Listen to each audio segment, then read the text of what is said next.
Hi, my name's Deb Marnie and I'm from Aussie Maille, and today in this video tutorial I'm going to show you how to make our Morning Star Pendant. Alright guys, let's get started. So here's a sample piece of the Morning Star Pendant that you'll be making today. Now the components you will need to make this pendant: in bright aluminium 18 gauge AWG, which is 1mm diameter wire. You'll need rings with an ID of 3.5mm. You'll need 48 of those rings. You'll also, in the same gauge, need rings with an ID of 5.5mm, and you will need 32 of those rings. You'll need a 12mm Swarovski Rivoli. This one is their volcano color. You'll need one of these acrylic spikes. Now these are 35mm in length, silver acrylic spikes. And you'll also need a couple of pieces of machine-made chain. You'll need one piece that's approximately 16 centimeters in length, and the second piece about 10 centimeters. The chain that I've chosen to use is a Rolo chain with 3mm links. On our website, if you want to purchase it, this is our stainless steel 002 chain. Okay, and of course you'll need a couple of pairs of smooth jawed pliers. These are pliers from our Xuron range. This one is our chisel nose plier, and this one is a short nose plier. So to begin the pendant, you'll need to close up 26 of your small rings, and then once you've got those closed up, we're going to prep up some units. Now our first unit, you take up one of your large open rings, pop on 2 of your small pre-closed rings, close that ring up, and then with another open large ring, go through those 2 small rings again. Close the large ring up. Now set that one aside. We only need to make one with the 2 small rings. The other units are exactly the same, except we need 3 small rings on them. So go ahead and make up the units the same way, taking a large ring, popping 3 small pre-closed rings onto it, taking another large ring, feeding it through the small rings, so that we've got a unit that's 1 large, 3 small, 1 large ring. Okay, now you will need to make 8 of the 3 ringed units up. So just make them all up the same way. I'll do that now, and when I'm done, I'll come back here and I will show you the next step. So once you've got all your 8 units made up, you take up the single unit that you had with the 2 rings in it, and you hold it in your hand just like this. Then taking up another one of your units with the 3 rings, we want to lie those 3 rings into the large ring there of our 2 ring unit, and holding that in place, we want to flip the other large ring over so that it sandwiches that second unit in there, and then taking up one of our open small rings, we want to feed that through the 2 large rings there so that we lock it all in place. Just go straight through and pick those 2 rings up, close that ring, and repeat with our second small ring. Okay, so that just locks the rings in place. Okay, so our work currently looks like this. Then next we take up another large ring, okay, and we feed that through the 2 small rings that we just placed. Okay, we close that ring up, and we repeat with a second large ring.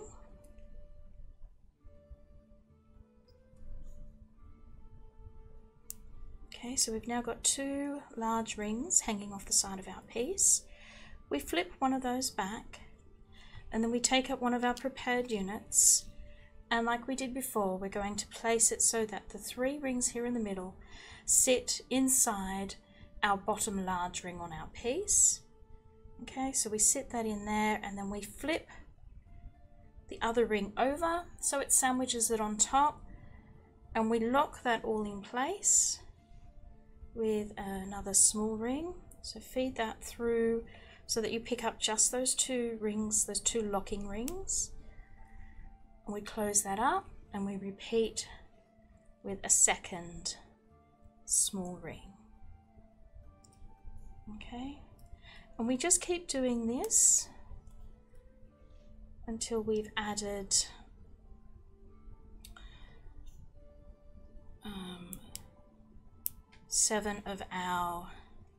until we've got 7 of our 8 prepared units all locked in place. So I'm going to go ahead and do that now, and once I've got 7 of these units all locked in place, I will come back and I will show you how we join this up.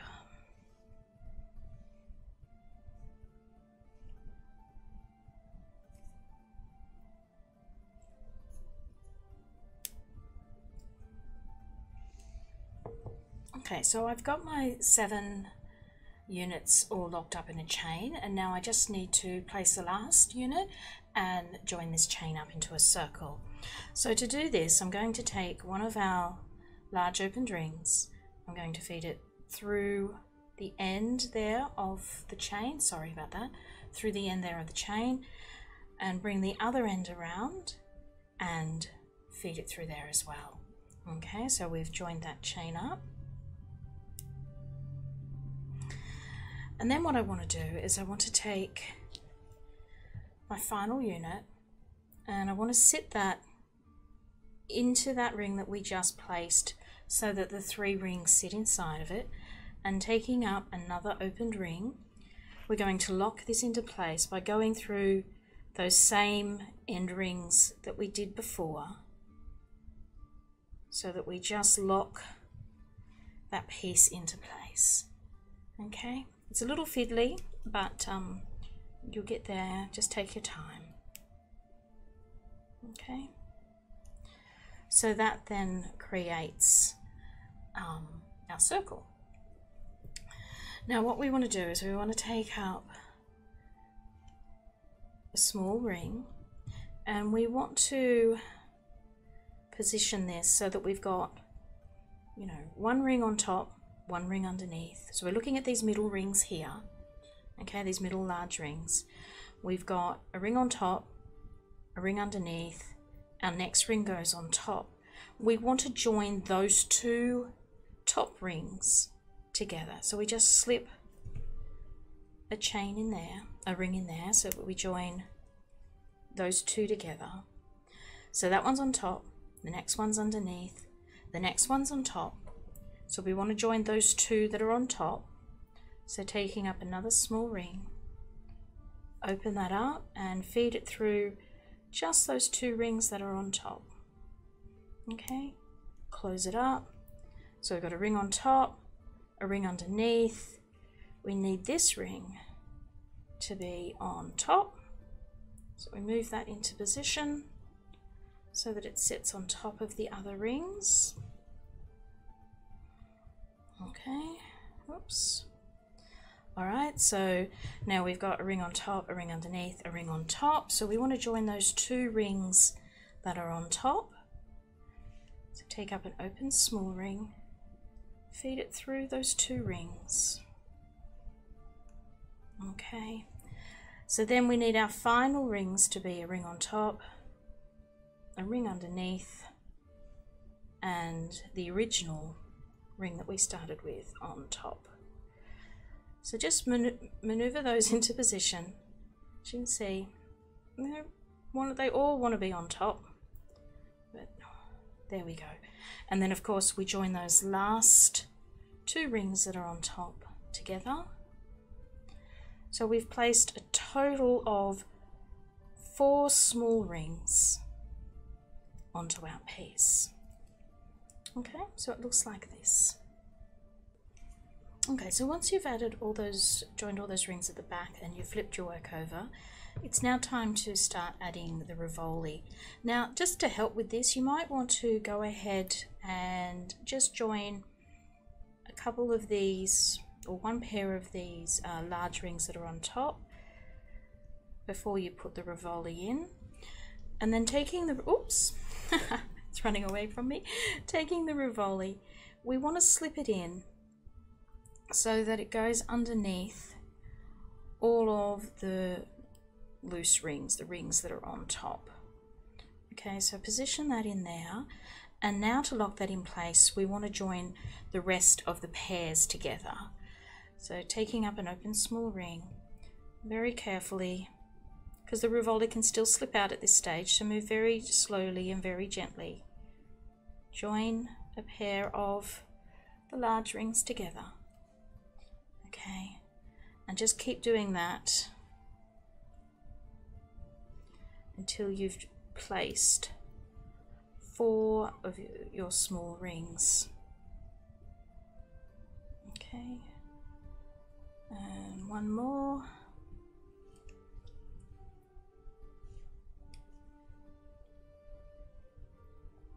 Okay, there we go. Oh, sorry.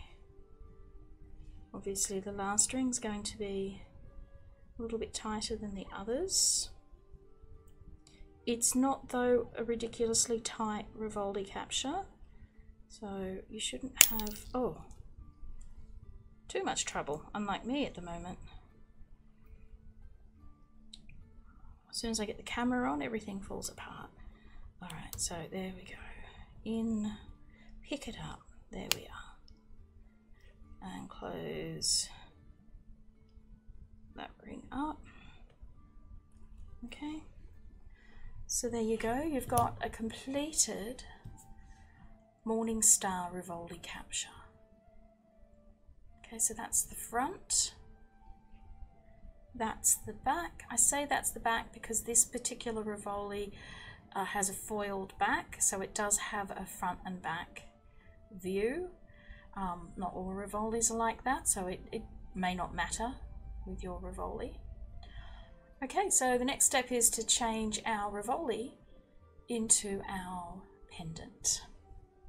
Okay, so to start making our changes into our pendant, what I'm going to do is I'm just going to choose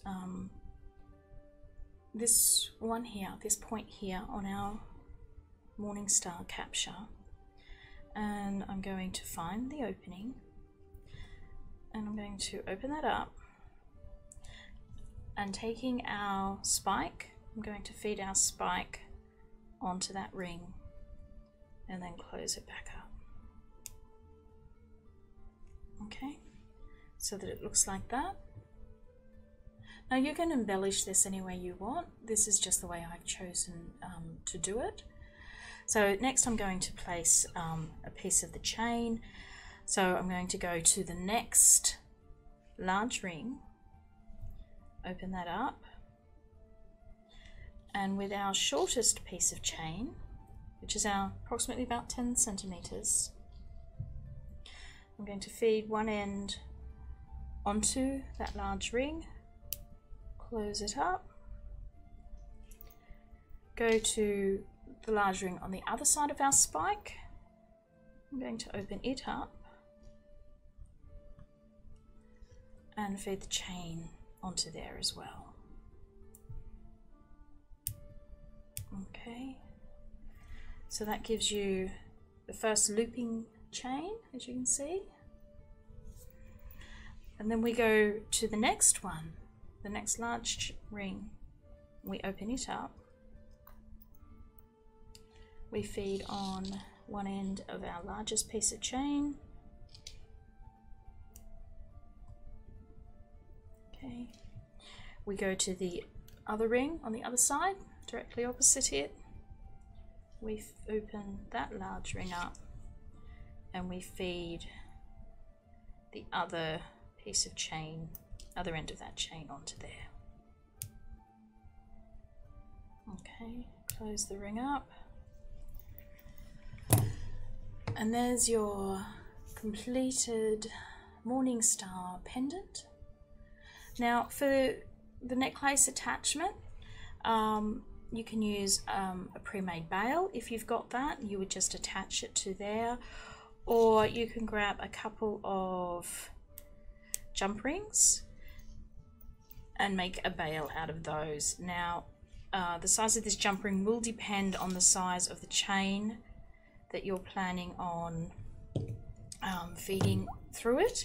So in this case I've just used 2 of our 18 gauge 3.5mm rings, because the chain that I have feeds through that quite easily. Okay, but as I said, those ring sizes may vary depending on the thickness of the chain that you're attaching your pendant to, so just make the adjustments to that as you feel necessary. There you go, and there's that beautiful Swarovski Rivoli in the middle there, all safe and secure. Okay guys, well that's it. I really hope you enjoyed making our beautiful Morning Star pendant today. If you did enjoy the video and would like to help out with supporting us to make more videos like this in the future, don't forget to give us a thumbs up here, share, comment, and if you haven't already, subscribe to our channel. Every little bit of interaction we have with you guys does help us in the long term, and it certainly encourages us to keep going and making more of these tutorials for you. If you do have any comments about the tutorial, pop them in the section below and I'll get back to you as soon as I can. In the product or in the description tab below this video are the links to our online store where we sell all the components and tools that we used in today's tutorial. There's also the list of components that we use there, along with links to our social media pages. So if you'd like to share what you've done with this tutorial or any of our tutorials, we'd love to see it. So tag us on Instagram or pop it up on our Facebook wall and we'll check out what you guys are up to. Alright, so as I said, I hope you guys really enjoyed this video today and that you'll join us again sometime in the future. Alright, bye!